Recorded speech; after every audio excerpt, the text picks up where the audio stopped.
During my sister's engagement dinner, I thanked my mom for the cute little savings bond she'd mailed me last spring. My mother set her glass down and said, "That came with the penthouse papers I signed over to you." My dad's smile died first. Then nobody at the table touched dessert. Before we start, I'll keep this short. Subscribe if you haven't. We work hard on every single video we put out, and the channel only grows when you do that. One thing takes 2 seconds, means a lot more than you think. All right, let's stop talking and get into it. I said it casually. I didn't plan it. We were sitting at my sister's engagement dinner, and my mother was talking about gifts, and I thanked her for the cute little savings bond she'd mailed me last spring. I thought it was a nice gesture. $200 maybe, something she sent after I graduated. My mother set her glass down, looked at me across the table and said, "That came with the penthouse papers I signed over to you." The table went quiet. My father's smile died first, then my sister's. Then nobody touched dessert. My name is Marcus. I'm 26. My sister Elena is 29. My father Richard has run the family's finances for as long as I can remember. Every bill, every investment, every credit card statement reviewed on Sunday mornings at the kitchen table with his reading glasses and a cup of coffee. Nothing happened with money in our house without my father knowing about it. That was his identity. That was the system. My mother, Diana, was the quiet one. She cooked. She listened. She nodded when my father talked about portfolios and interest rates and retirement projections. She never argued about money because she never seemed to have any of her own. At least that's what I thought. That's what everyone thought. Let me tell you about the envelope before I tell you about the dinner, because the envelope is where my part of this story begins. Last spring, I graduated, not from a famous school, a state university, 4 years, business degree. I worked part-time through most of it and finished with a GPA that was decent but not impressive. My sister graduated from a private university 5 years ago, and my parents threw her a party. 40 people, catered. A banner in the backyard that said, "Congratulations, Elena," in gold letters. My graduation got a card in the mail. Inside the card, a note from my mother that said, "I'm proud of you," and a savings bond. I looked at the bond, figured it was worth maybe $200, and felt grateful. That was more than I expected. I noticed the envelope was thicker than it should have been for just a card and a bond, but I assumed the extra papers were related to the bond itself, maybe instructions or tax forms. I put the whole thing in my desk drawer between utility bills and old tax returns. I didn't open the rest of the papers. I didn't read them. I didn't look at them for 6 months. The inner packet was sealed in its own envelope, and I left it that way because I trusted my mother and I didn't think a graduation gift needed investigation. That was my mistake. Or maybe it wasn't. Maybe the whole point was that I wouldn't open it right away. My mother knew me. She knew I would see the bond and stop looking. She put the real gift underneath the small one because she knew I wouldn't dig deeper, and that bought her time. Time for what? I didn't understand until Sunday. Now let me tell you about the dinner. Elena got engaged in August to a man named Derek. He works in commercial real estate. He wears nice watches and talks about square footage the way other people talk about the weather. My parents liked him because he spoke my father's language: money, stability, projections, returns. The engagement dinner was on a Friday evening at an Italian restaurant my father picked. White tablecloths, cloth napkins, a prix-fixe menu with 4 courses. 8 people at the table. My parents, Elena and Derek, Derek's parents, me, and my girlfriend Sarah. The wine was expensive. My father ordered it. He does that at family events. He picks the wine, picks the restaurant, picks the menu. While he controls the evening the way he controls the finances. Completely, without asking, and with the expectation that everyone will thank him for it. Before the main course, my father stood up. He raised his glass. He gave a toast. To Elena and Derek, to building a future on solid ground, to family, to the values I've tried to pass on to my children. Elena, you've always made us proud. You've always understood what matters. 4 minutes. He talked for 4 minutes. He mentioned Elena by name 3 times. He mentioned family values twice. He mentioned financial responsibility once. He looked at Derek's parents when he said the word stability. He looked at Elena when he said, proud. He did not mention me once. I sat there holding my wine glass, listening to my father describe a family in which I did not appear to exist. Sarah's hand found my knee under the table. A squeeze. I took a sip and said nothing because saying nothing at these events is what I do. It's what I've always done. It's what the family expects from me. My mother was sitting across from me. After the toast, she looked at me.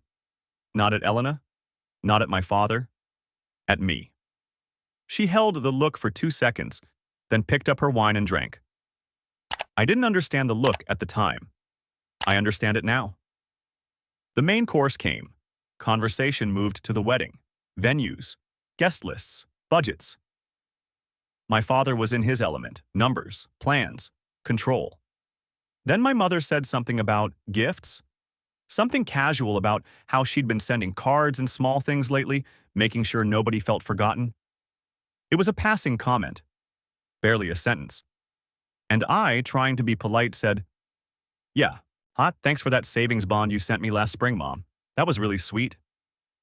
I said it the way you compliment someone's cooking.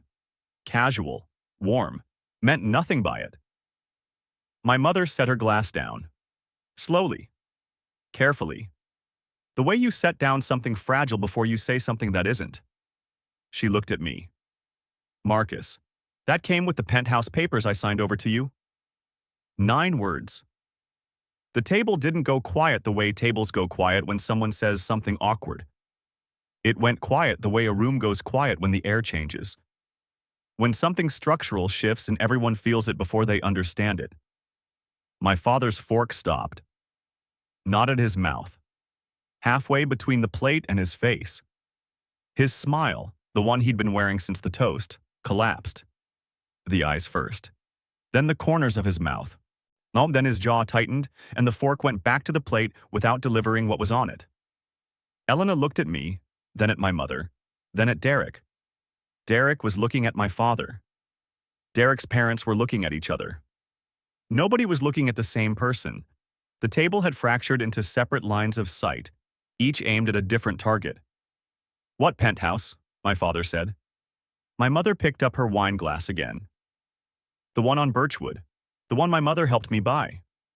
"Your mother." "Before we were married, Richard." The silence that followed was the kind you hear in your chest. My father was processing 3 decades of marriage through a single sentence. Derek's mother put her napkin on the table. Elena's hand was gripping the edge of the tablecloth. I was sitting there with a glass of wine and no idea what was happening. And I had thanked my mother for a $200 savings bond. Now my father was looking at his wife like he had never seen her before. "You own a penthouse," my father said. Not a question. A fact he was testing in his mouth for the first time. "I owned a penthouse. I signed it over to Marcus." "When?" "Last spring, after his graduation." My father looked at me. The look was not the same as the one he'd given Elena during the toast. This one had weight behind it. Anger that was still finding its direction. "Did you know about this?" he asked me. "No, I thought she sent me a savings bond." "You've had penthouse papers in your possession for 6 months, and you're telling me you didn't know?" "I didn't open the papers, Dad. I saw the bond and put the envelope in a drawer." He stared at me. I could see him deciding whether to believe me. He decided not to. The waiter arrived with dessert. 4 plates of tiramisu with powdered sugar. He set them down one by one in a silence so thick that the sound of porcelain on tablecloth was the loudest thing in the room. Nobody touched dessert. Derek's father cleared his throat and said something about it being a lovely evening. Derek's mother agreed too quickly. They excused themselves 10 minutes later with handshakes that were faster than the ones they'd arrived with. Elena didn't speak to me for the rest of the evening. She didn't speak to our mother either. She sat next to Derek, who was quiet in a way that didn't feel neutral. He was processing, calculating. The man who talked about square footage had just heard the word penthouse, and his eyes had changed. We left the restaurant separately. I and my father walked out without saying goodbye. My mother hugged me at the door and whispered, "Open the rest of the envelope." Then she walked to the car where my father was already sitting with the engine running. Sarah and I drove home in near silence. She said, "Did you know?" I said, "No." She said, "Are you okay?" I said, "I don't know what just happened." Saturday morning, my phone started. My father called first. 6:45 a.m. I picked up because I was already awake. I hadn't slept much. "Marcus." His voice was tight, not angry yet. Still in the stage where he thought he could manage this. "Dad, I need you to tell me exactly what your mother sent you and when." "She mailed me an envelope after graduation. I saw the savings bond on top and put the whole thing in a drawer. And I didn't open the rest." "You're telling me you had penthouse papers for 6 months and never looked at them?" "I didn't know they were penthouse papers. I thought it was bond paperwork." "That's convenient." "It's the truth." "Did your mother tell you she was giving you property?" "No." "Did she mention the penthouse at any point before last night?" "No. Last night was the first time I heard the word penthouse from anyone." He was quiet for a few seconds.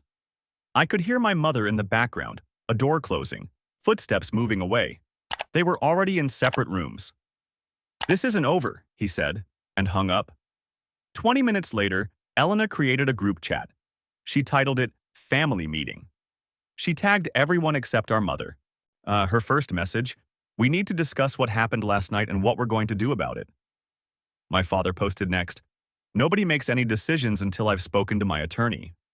My uncle responded: "What attorney? What happened?" Elena replied: "Mom apparently gave Marcus a penthouse none of us knew about, at my engagement dinner." 3 more messages came in.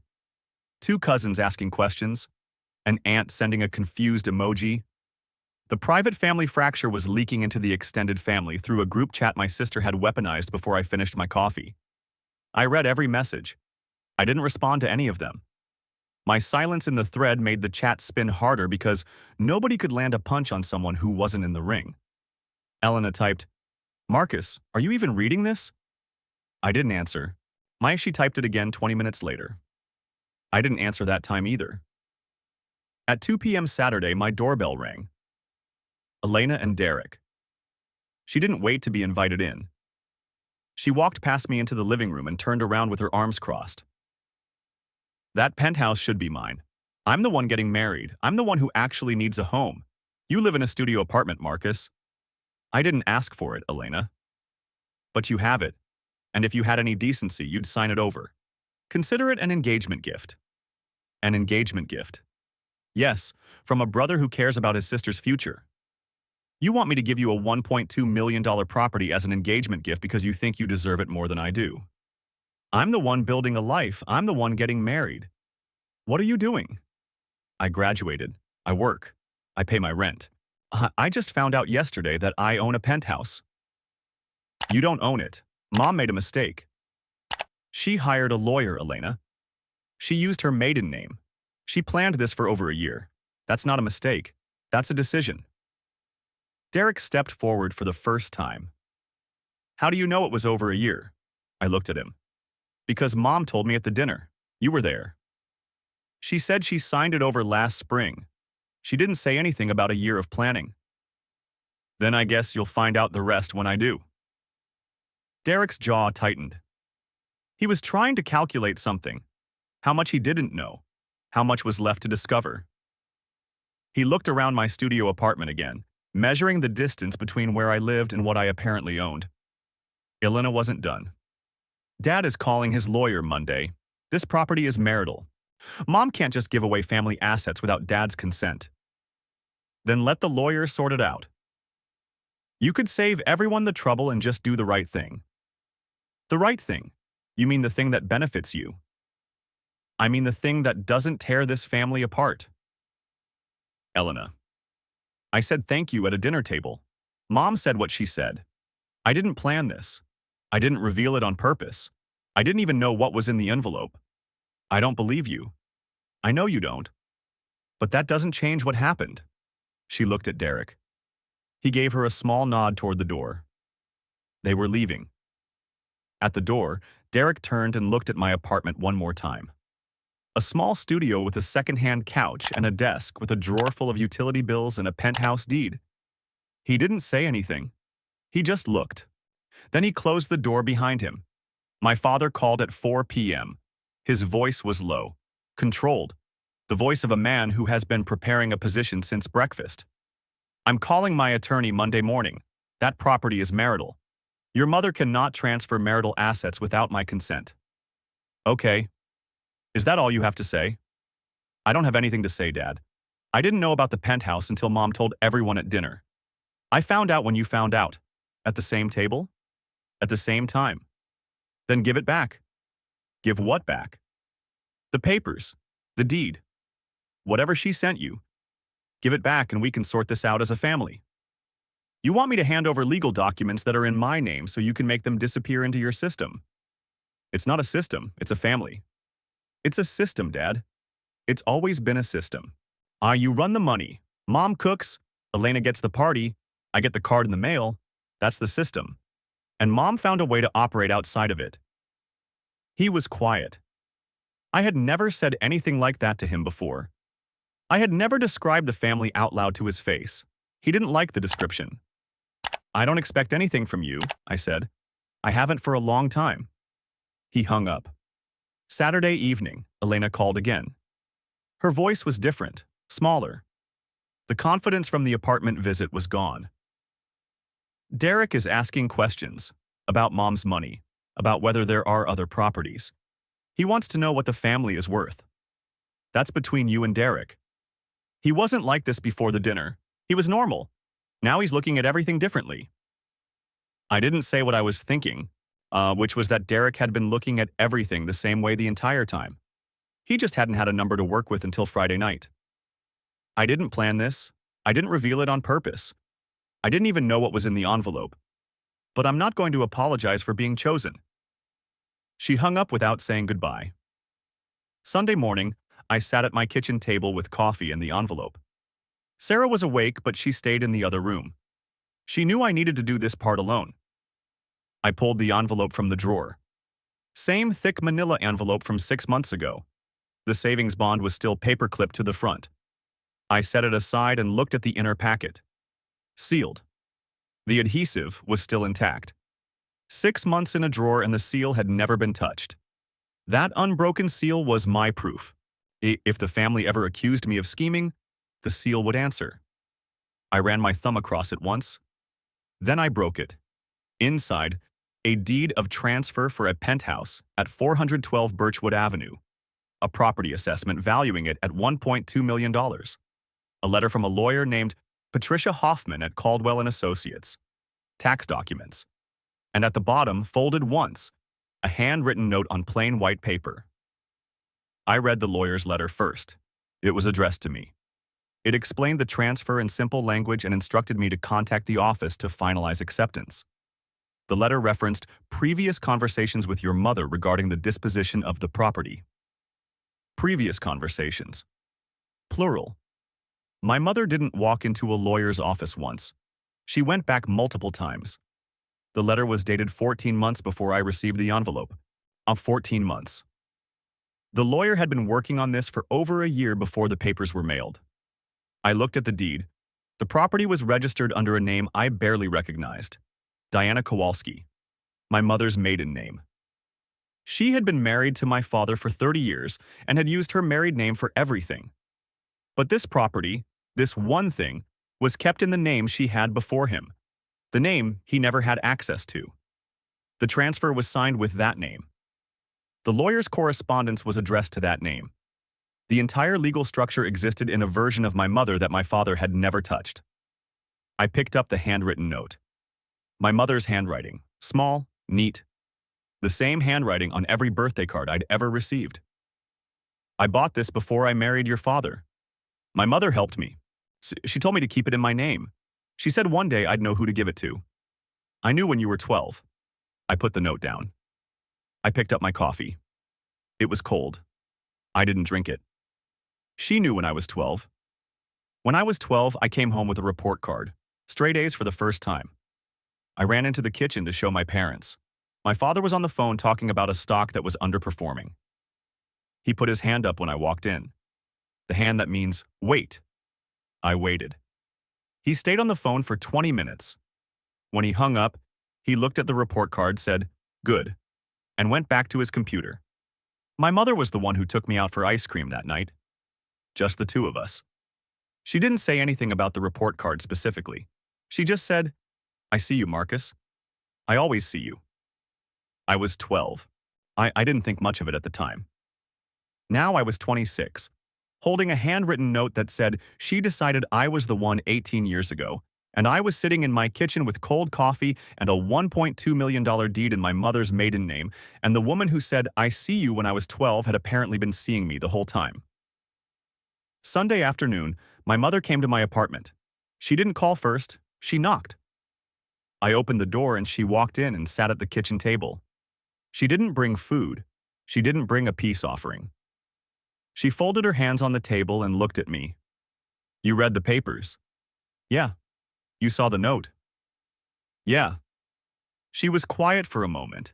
Then she said, "Your father controlled every dollar in that house for 30 years. Every grocery receipt, every credit card statement. Every time I wanted to buy something that wasn't on the budget, I had to explain. Every time I gave money to charity, he wanted the receipt. Every time your sister needed tuition or a car or a deposit on an apartment, it went through him. Every decision, every dollar." She unfolded her hands and placed them flat on the table. "I had one thing that was mine. My mother gave it to me before I married Richard, and she told me to keep it in my name, my maiden name. She said, 'Don't put this in his world. Keep something that belongs to you.' I listened to her. For 30 years, I kept it separate. I paid the taxes from an account he didn't know about. I maintained it through a management company he never saw a bill from. It was the one piece of my life that existed outside his system. Why me?" She looked at me the way she looked at me after the toast on Friday. Direct, clear. "Because you're the one who would keep it. Elena would sell it within a year and use the money for the wedding or the house or whatever Derek told her they needed. Your father would absorb it into his portfolio, and it would disappear into his spreadsheets like everything else. You would keep it because you don't need it to feel important. You just need to know someone thought of you." I didn't know what to say to that. I sat there looking at my mother's hands on my kitchen table and realized I had never known this woman. Not really.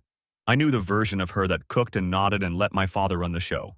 I didn't know the version who kept a $1.2 million property hidden for 30 years, hired a lawyer, structured a transfer under her maiden name, and chose her invisible son as the recipient. She wasn't the quiet woman in the background. She was the architect.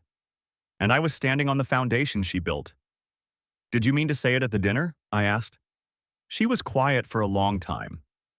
Then, "I heard your father's toast. 4 minutes about family and legacy and financial responsibility. Elena's name 3 times. Your name not once. I looked at you across the table after he sat down, and I saw the same boy who brought me a report card and waited 20 minutes while his father talked on the phone." She picked up my cold coffee, looked at it, and set it back down. I don't know if I meant to say it. Maybe I did. Maybe 30 years of keeping quiet just ended at the wrong table. Or maybe it was the right table. She left an hour later. She hugged me at the door the same way she hugged me at the restaurant. Tight. Long. Like she was saying something with her arms that she hadn't finished saying with her mouth. Monday morning, my father called his lawyer. I know what happened because he called me afterward. His voice was different from Saturday. Thinner. The authority had been sanded down. "The lawyer says I can't do anything." "I know." "How do you know?" "Because I read the papers. The property was bought before the marriage, with money from Grandma, under Mom's maiden name. It was never marital property. It was never in your system." Silence. Long silence. "Your mother outplayed me." "She didn't outplay you, Dad. She kept one thing separate because you controlled everything else. That's not strategy. That's survival." He didn't respond to that. I heard him breathing.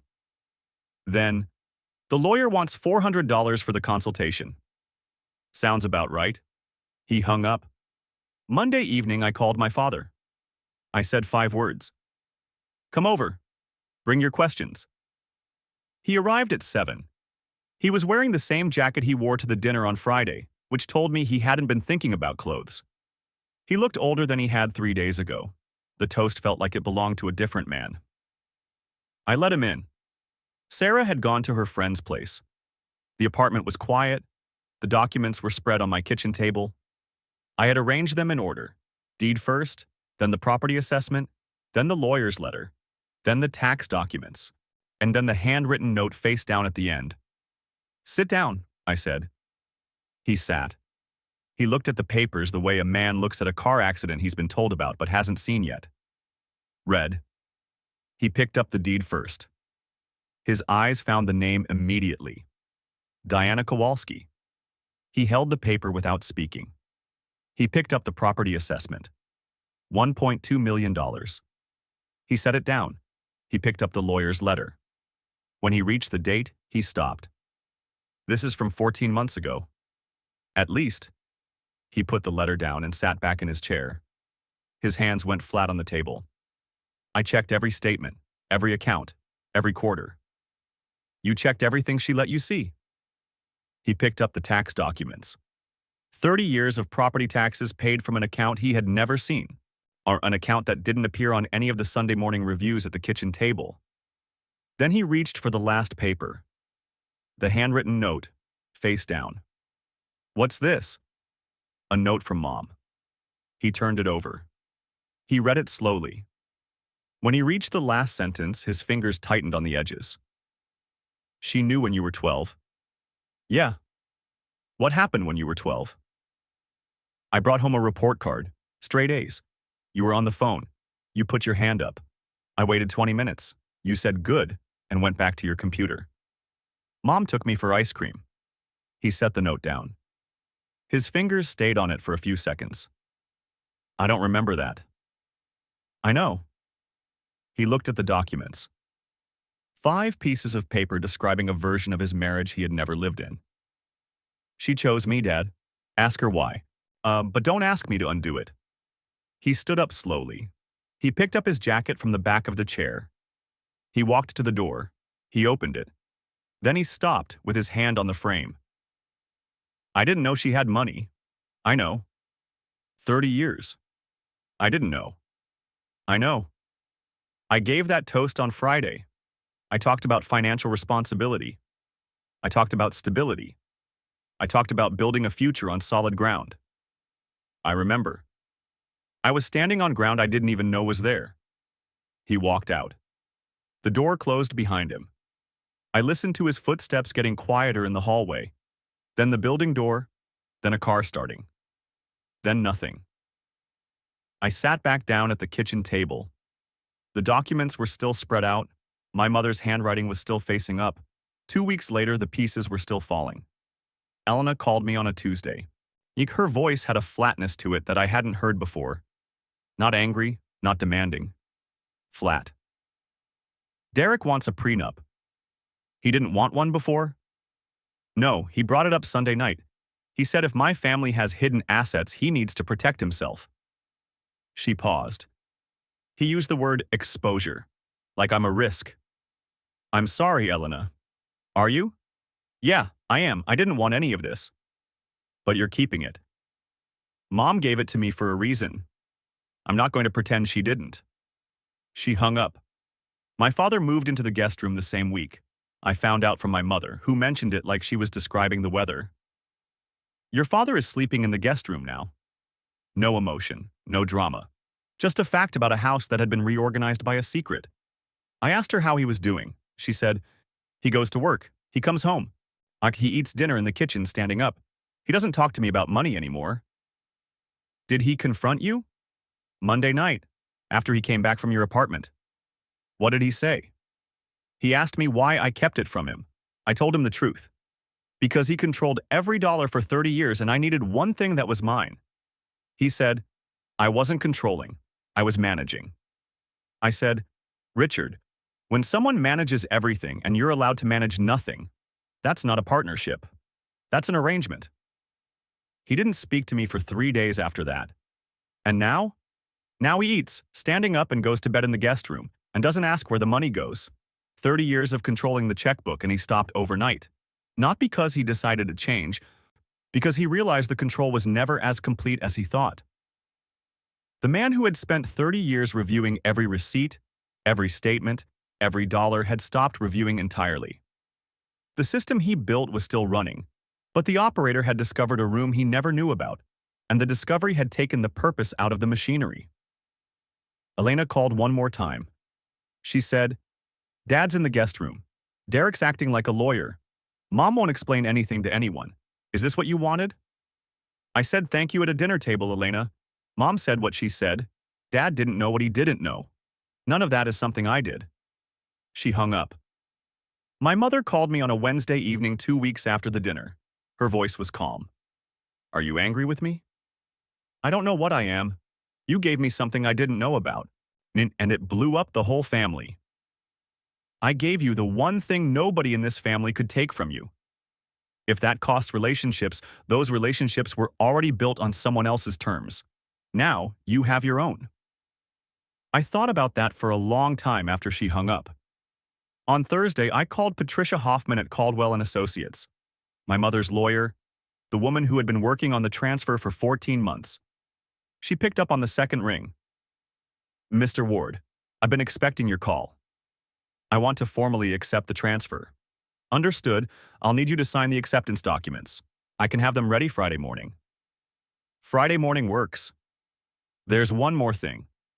Per the original transfer terms, once you formally accept, a confirmation notice goes to your mother as the transferor.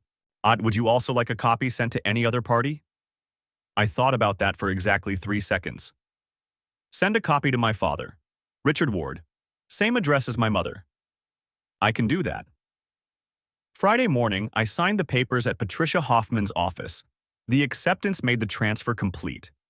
Legally final, irreversible, the penthouse at 412 Birchwood Avenue was mine. Not pending, not contested, not conditional.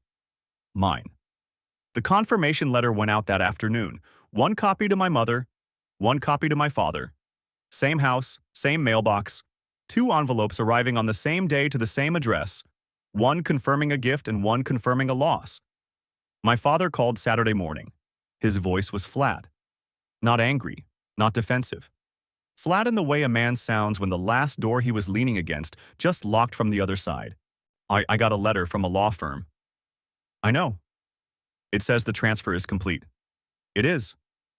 You formalized it." "I did. You could have waited." "I waited 6 months without knowing. I'm done waiting." He didn't say anything else. The line was quiet for 10 seconds. Then he hung up. That was the last conversation we had about the penthouse. Not because we resolved it, because there was nothing left to resolve. The documents were signed. The architecture was sealed. The system my mother built had survived every attack the family could mount, and the man she chose to stand on it had decided to stay. The following Sunday, I sat at my kitchen table with the deed in front of me. I looked at it one more time. 2 names. My mother's maiden name on the transfer line. Diana Kowalski. My name on the receiving line. Marcus Ward. Not one name I barely recognized. One name that was mine. The maiden name that my father never had access to gave birth to a transfer that the father could not undo. I folded the deed. I put it back in the drawer. I walked to the kitchen. I made coffee. I drank it standing up. The apartment was quiet. 2 names on a piece of paper had changed everything, and the man holding the paper was the only person in the family who understood why.